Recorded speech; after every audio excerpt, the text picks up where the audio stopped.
not okay. All I want, and I pray, all I need are some better days. Fuck me, I'm looking in the mirror, so foggy, but I've never seen clearer. I don't really think anyone can save me, and honestly I'm not really sure I want saving. I like to be my own worst enemy. There's no risk if you don't try at anything, so I'ma just keep buying everything. See you in the next life, have to be a better me. I don't think that my head's on straight, gotta flip it and grip it and go and get an x-ray.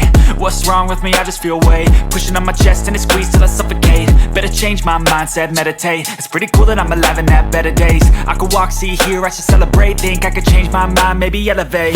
Living life, everyday, late at night, not okay.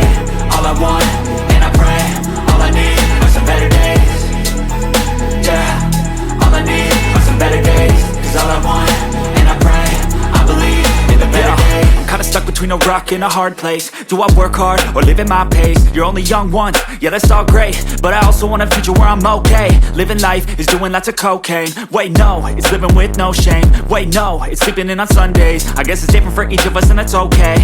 Well I just wanna be happy. How to get there? Glad that you asked me. I think it's different for everyone. Some of us need work, others need fun. Some of us need purpose to overcome. But try to do what you love when it's said and done. Cause there's so many differences in each of us. Trust your gut, it can show you what you want. Living life, everyday,